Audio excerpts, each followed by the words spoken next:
നമ്മളെ കണ്ണൂരില് നല്ല അടിപൊളി പെരി പെരി അൽഫാവും ബട്ടനാനും കിട്ടുന്ന ഒരു കിടിലൻ സ്പോട്ടിനിട്ടാ. രാത്രി കണ്ണൂരിൽ എത്തിക്കഴിഞ്ഞാൽ എപ്പോഴും ഒരു കൺഫ്യൂഷനാണ് എവിടെ നല്ല ഫുഡ് കഴിക്കും എന്നുള്ളത്. പക്ഷേ കണ്ണൂർ ഫാത്തിമ ഹോസ്പിറ്റലിന്റെ അവിടെയുള്ള പുലരിയിൽ എത്തിക്കഴിഞ്ഞാൽ എന്ത് കഴിക്കും എന്നായിരിക്കും കൺഫ്യൂഷൻ. അത്രയും ടേസ്റ്റി ആയിട്ടുള്ള ഫുഡാണ് ഇവിടെ ഉള്ളത്. ഇവിടുത്തെ വെള്ളയപ്പം മട്ടൺ സ്റ്റൂ കോംബോയിലെ മസ്റ്റ് ട്രൈ ആയിട്ടാണ്. അതുപോലെ തന്നെ ചിക്കൻ ടിക്കൊക്കെ വേറെ ലെവലായിരുന്നു. പിന്നെ പുലരിയിലെ ഫിഷ് ഫ്രൈന്റെ കാര്യം എടുത്തു പറയേണ്ട ആവശ്യമില്ലല്ലോ.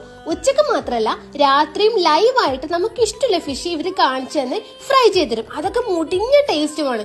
നമ്മൾ ഹമൂർ തവ ഫ്രൈ ആയിരുന്നു ഓർഡർ ആക്കിയത്.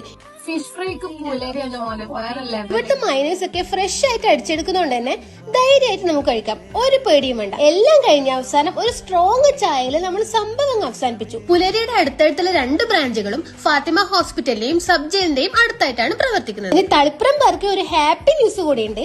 നമ്മുടെ തളിപ്പറമ്പില് രാജരാജേശ്വരി അമ്പലത്തിന്റെ ഒക്കെ അടുത്തായിട്ട് പുലരിയുടെ പുതിയ ഔട്ട്ലെറ്റ് ഓപ്പൺ ആവുന്നുണ്ട്. അപ്പോ സ്റ്റേ ട്യൂൺഡ്.